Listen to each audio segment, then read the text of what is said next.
Hello दोस्तों, SPV study point पे आप सबका स्वागत है। दोस्तों, आज हम देखने वाले हैं एक साइंस से हम चैप्टर शुरू किए हैं जो आपको फिजिक्स से संबंधित है, जिसको प्रकाश कहते हैं, जिसको अंग्रेजी में लाइट कहते हैं। तो प्रकाश से संबंधित आज हम एक वीडियो बना रहे हैं और इसके बाद क्रमबद्ध इसी तरह से साइंस का भी वीडियो हम डालते रहेंगे। इससे पहले हमने जो प्राचीन इतिहास का वीडियो डाले हैं उसको आप लोग देख लीजिएगा। बहुत ही इंपॉर्टेंट टॉपिक ही उसमें बताए हैं, फालतू हम कुछ नहीं बताए हैं। जो एग्जाम में भी उससे जो आपको मोस्ट इंपॉर्टेंट है वही हम बताए हैं। उसके बाद आपको ज्योग्राफी में देख लीजिएगा, फिर पॉलिटी का भी कुछ हम डाल दिए वीडियो, उसको देख लीजिएगा। तो आइए शुरू करते हैं। प्रकाश, तो इस प्रकाश से एक ऐसा माध्यम है, ऐसा मीडियम है जिसको अगर प्रकाश होता है तो आदमी आँख होते हुए अंधा खा जाएगा। बुरा नहीं मानिएगा, आँख होते हुए अगर प्रकाश नहीं होता है तो हम लोग अंधा हो जाते हैं, क्योंकि कुछ दिखता नहीं है। तो प्रकाश को होना बहुत ज़रूरी लाइफ में है। प्रकाश ही ऐसा चीज़ है सभी चीज़ को देखने में मदद करता है। तो प्रकाश से का ये प्रथम वीडियो है। दूसरा वीडियो भी हम लाएंगे, इसमें कुछ बताएंगे, बचे हुए को नेक्स्ट वीडियो में बता देंगे। तो नेक्स्ट वीडियो भी जरूर देखिएगा आप लोग। उसमें भी प्रकाश आवर्तन, परावर्तन इत्यादि और भी बहुत सारे थॉट हैं जो प्रकाश से संबंधित है, उसको बताएंगे। तो प्रकाश एक क्या है? प्रकाश एक एज एनर्जी, ऊर्जा है। प्रकाश एक ऊर्जा है जो विद्युत चुम्बकीय तरंग के रूप में गमन करती है या संचरण करती है। प्रकाश एक ऊर्जा है जो विद्युत चुम्बकीय तरंग के रूप में गमन करती है। आप इसको एकदम रट्टा मार लीजिएगा कि प्रकाश एक ऊर्जा है जो विद्युत चुम्बकीय तरंग के रूप में गमन करती है। इसीलिए इसे अनुप्रस्थ तरंग कहते हैं।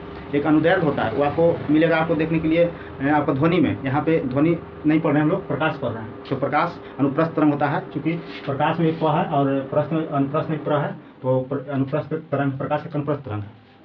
बात करें तो इसकी स्पीड या चाल कितनी होती है, तो सर्वाधिक चाल हम लोग देखते हैं कि निर्वात में होती है, लगभग 3 लाख किलोमीटर प्रति सेकंड।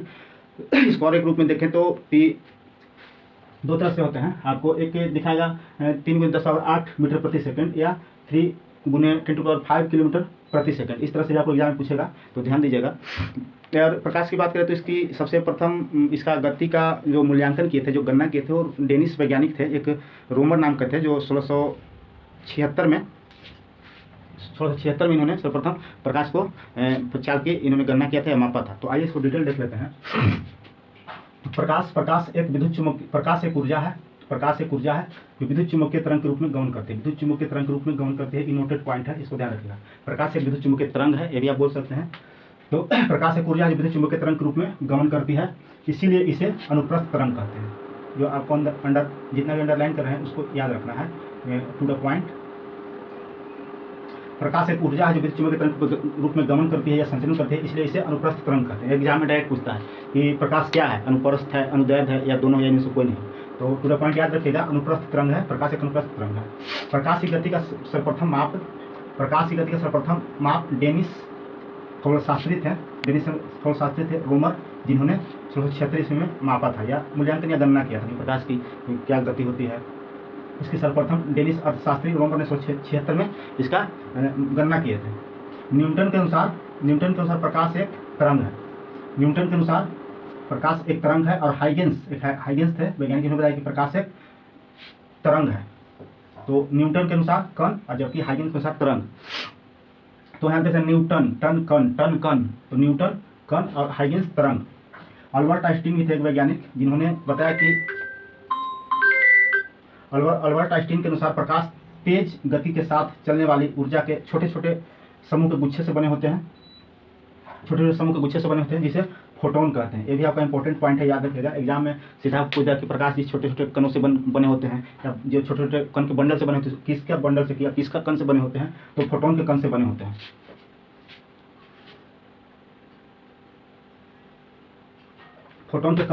हैं। प्रकाश का सर्वाधिक चाल निर्वात में होता है। देखिए, प्रकाश की चाल की अगर बात करें तो इसका संबंध आपको घनत्व से है, डेंसिटी से है। जिस वस्तु का डेंसिटी अधिक होगा वहाँ प्रकाश की चाल सबसे कम होगा, और जिस वस्तु का या जहाँ पे डेंसिटी सबसे कम होगा प्रकाश की चाल सबसे ज़्यादा होगा। जैसे मान लीजिए कि निर्वात है, जहाँ शून्य है, कुछ भी नहीं है, वहाँ प्रकाश की चाल सर्वाधिक होता है 3 लाख किलोमीटर प्रति सेकंड।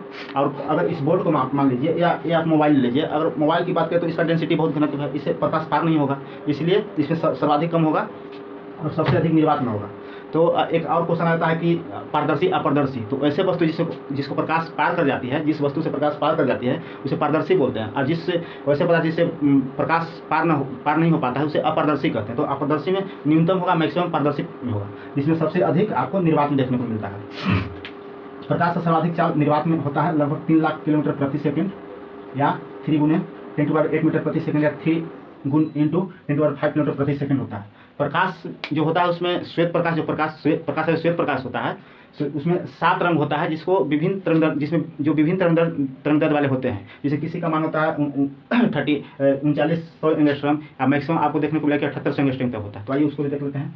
प्रकाश का तरंग दैर्ध्य 3900 एंगस्ट्रॉम से 7800 एंगस्ट्रॉम तक होता है। एक एंगस्ट्रॉम बराबर होता है 10⁻10 मीटर। इसको आप याद रखिएगा।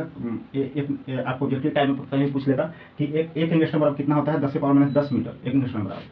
श्वेत प्रकाश में 7 रंग होता है, जो विभिन्न तरंगदैर्ध्य के होते हैं, जिसमें सबसे अधिक तरंगदैर्ध्य लाल रंग का होता है और सबसे कम बैंगनी का होता है। इसी कारण से लाल रंग बहुत दूर से ही दिखाई देता है, बैंगनी बहुत दूर से नहीं दिखाई देता है, बहुत कमजोर होता है, इसलिए बिखर जाता है रास्ते में। और लाल होता है बहुत दूर से आप देख सकते हैं। जैसे देखते हैं कि सिग्नल जो होता है, ट्रैफिक का सिग्नल हो या रेलवे लाइन का सिग्नल हो, सभी को लाल प्रकाश से ही सिग्नल को दिखाया गया है। तो सबसे अधिक तरंगदैर्ध्य लाल का होता है, इसीलिए ट्रैफिक सिग्नल में या रेलवे सिग्नल में इसका इस्तेमाल किया जाता है। और बैंगनी का सबसे कम होता है, इसलिए इसका इस्तेमाल नहीं होता, क्योंकि दूर से दिखाई नहीं देगा। और इसी में एक होता है कि सर्वाधिक विचलन किसका होता है, तो सबसे कम जिसका तरंगदैर्ध्य होगा उसका विचलन सबसे अधिक होगा, जो सबसे कमजोर होगा। और जिसका सबसे अधिक तरंगदैर्ध्य होगा उसका विचलन सबसे कम होगा। तो लाल रंग का विचलन सबसे कम, बैंगनी सबसे अधिक हो जाएगा। आइए अब देखते हैं प्रकाश का प्रकीर्णन।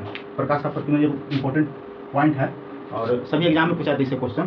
तो प्रकाश का प्रकीर्णन समझने से पहले हम इसको प्रिज्म से समझ लेते हैं कि कैसे। अगर इसको समझ लीजिएगा तो प्रकाश का जो प्रकीर्णन है वो बहुत ही सिंपल भाषा में समझ लीजिएगा आप, बहुत ही आसानी से। तो इसको देखते हैं। जब श्वेत प्रकाश हम किसी प्रिज्म से गुजारते हैं तो सबसे ऊपर में तो लाल हम लोग पढ़ते आ रहे हैं बचपन से कि बैनिया फिनाल या भीव जीरो के नाम से याद रखते हैं। खैर उतना तो नहीं याद करना है, फिलहाल हम लोग पॉइंट देख लेते हैं। एक सबसे ऊपर लाल होता है, सबसे नीचे बैगनी कलर होता है। सबसे ऊपर लाल और सबसे नीचे बैगनी कलर होता है। तो लाल रंग सबसे ऊपर है, सबसे अधिक शक्तिशाली है, इसलिए इसका एंगस्ट्रॉम 7800, इसलिए इसका तरंगदैर्ध्य 7800 एंगस्ट्रॉम होता है। 7800 एंगस्ट्रॉम होता है। और बैगनी का सबसे कम 3900 एंगस्ट्रॉम होता है। तो पहले ही हम लोगों ने समझ लिया है कि जिसका तरंगदैर्ध्य सबसे अधिक होगा वो सबसे अधिक शक्तिशाली होगा, और जिसका तरंगदैर्ध्य सबसे कम होगा वो सबसे कमजोर होगा। तो बैगनी का सबसे कम है और लाल का सबसे अधिक है, इसीलिए विचलन बैगनी का सबसे अधिक होता है, चूंकि कमजोर ही है इसलिए विचलन सबसे अधिक। लाल रंग कम विचलन होता है चूंकि सबसे अधिक उसका तरंगदैर्ध्य है। तो आपको डायरेक्ट सबसे अधिक तरंगदैर्ध्य वाली प्रकाश कौन सी है या कौन सी रंग का होता है, तो लाल रंग का होता है, और सबसे कम बैगनी का होता है। तो हमने बोला कि प्रकीर्णन इससे समझते हैं।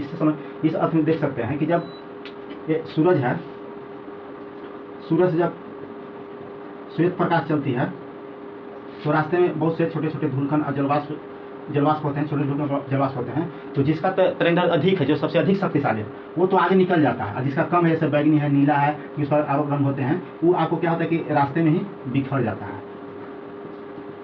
बिखरने के कारण आपको आकाश का रंग नीला दिखेगा। तो एक क्वेश्चन आपको पूछता है कि आकाश का रंग नीला क्यों दिखता है। आपका क्वेश्चन सीधा आ जाता है कि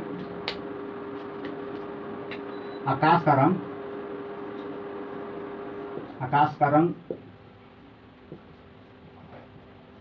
नीला क्यों प्रतीत होता है या क्यों होता है। तो आंसर होता है कि प्रकीर्णन के कारण। तो प्रकीर्णन यही होता है कि जब सूर्य का प्रकाश, श्वेत प्रकाश जब पृथ्वी पर चलता है तो जिसका आपका तरंगदैर्ध्य कम है वो आप रास्ते में बिखर जाता है, जिसका अधिक है वो पृथ्वी तक पहुंच जाता है। तो जो बिखरे हुए प्रकाश होता है, जो बैगनी होता है, नीला होता है, और से इसी कारण से आकाश का रंग नीला दिखाई पड़ता है। और जो सबसे शक्तिशाली आगे बढ़ जाता है, तो यहाँ से हम लोग समझिए कि आकाश का रंग नीला क्यों दिखाई देता है, तो प्रकीर्णन के कारण। और प्रकीर्णन क्या होता है, तो यही होता है कि जब सूर्य से श्वेत प्रकाश चलता है तो जिसका तरंगदैर्ध्य सबसे अधिक होता है वो आगे निकल जाता है, और जिसका कम रहता है रास्ते में बिखर जाता है धूलकण जलवाष्प के माध्यम से। तो आपको इस बैगनी और नीला का बिखराव आकाश में रहता है, इसलिए आकाश का रंग नीला प्रतीत होता है। आइए एक चीज और समझ लेते हैं। एक और क्वेश्चन आ जाता है इससे कि सुबह या शाम के समय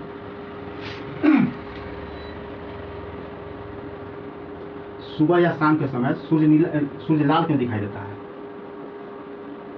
सुबह या शाम के समय सूर्य लाल क्यों दिखाई देता है, इसका भी संबंध प्रकीर्णन से है।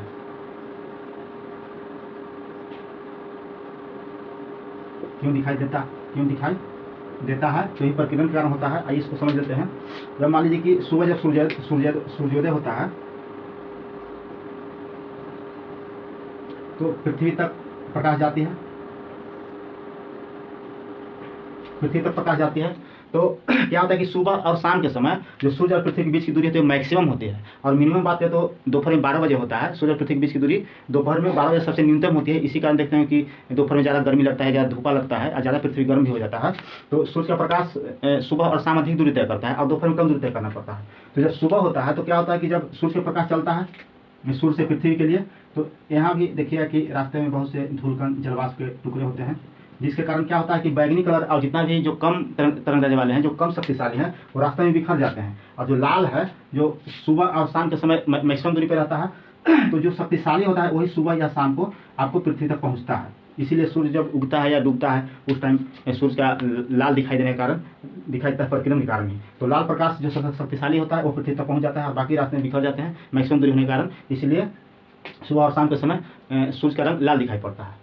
तो हम उम्मीद करते हैं कि आप लोग बेहतर रूप में समझ गए होंगे। दोस्तों इस वीडियो को 1 से 2 बार देख लीजिएगा, आपको बेहतर रूप में समझ में आ जाएगा। और इसको ध्यान से समझ लीजिएगा तो फिर प्रकीर्णन आपको ही नहीं मिलेगा, कहीं भी आपको सेटिंग मिलेगा क्वेश्चन आप डील कर दीजिएगा। तो इस प्रकार से ये पर आप दोहरा लेते हैं। प्रकाश एक ऊर्जा है जो विद्युत चुंबकीय तरंग के रूप में गमन करती है, इसीलिए इसे अनुप्रस्थ तरंग कहते हैं। प्रकाश की गति का माप सर्वप्रथम 1676 ईस्वी में डेनिस खगोलशास्त्री रोमन ने 1676 में किया। न्यूटन के अनुसार प्रकाश एक कण है, जबकि हाइगेंस के अनुसार एक तरंग है। अल्बर्ट आइंस्टीन के अनुसार प्रकाश तेज गति से चलने वाली ऊर्जा के छोटे छोटे समूह हैं, जो छोटे छोटे समूह उसे फोटोन कहते हैं। प्रकाश का सर्वाधिक चाल निर्वात में होता है, जो मैक्सिमम लगभग 3 लाख किलोमीटर प्रति सेकंड होता है। प्रकाश का तरंगदैर्ध्य 3900 एंगस्ट्रॉम से 7800 एंगस्ट्रॉम तक होता है। लाल रंग का तरंगदैर्ध्य सबसे अधिक होता है, जो सूर्य प्रकाश में 7 रंग है, जिसमें लाल रंग है जो सबसे शक्तिशाली अधिक होता है, क्योंकि उसका तरंगदैर्ध्य सबसे अधिक है, और बैगनी का सबसे कम है, इसलिए बैगनी तरंगदैर्ध्य कम है। और यही कारण है कि लाल रंग का विचलन सबसे कम होता है, बैगनी का विचलन सबसे अधिक होता है। प्रकीर्णन को देख लीजिए कि आकाश नीला क्यों दिखाई देता है। जब श्वेत प्रकाश सूर्य से चलता है तो रास्ते में धूलकण और जलवाष्प टकराकर जो नीला होता है, बैगनी होता है, जितना भी नीचे से 3 कलर होते हैं ऊपर की ओर, और आकाश में बिखर जाता है, इसलिए आकाश का रंग नीला दिखाई देता है। और सुबह या शाम के समय सूर्य लाल क्यों दिखाई देता है, इसको हम देख लीजिए कि जब सुबह और शाम के समय पृथ्वी और सूर्य के बीच की मैक्सिमम दूरी होती है, उस दौरान क्या होता है कि कम तरंगदैर्ध्य होता है, जैसे बैगनी है, नीला है इत्यादि सब रास्ते में ही धूलकण और जलवाष्प से टकराकर बिखर जाते हैं। एक लाल ही है जिसका तरंगदैर्ध्य सबसे अधिक है, जो पृथ्वी तक पहुँचती है, इसलिए सुबह या शाम के समय सूर्य लाल दिखाई देता है। इस प्रकार से इस वीडियो को खत्म किया। इसके बाद एक और वीडियो हम लाएंगे प्रकाश से संबंधित, 1 से 2 बार देख लीजिएगा, और अच्छा लगे तो लाइक सब्सक्राइब जरूर कीजिएगा। धन्यवाद।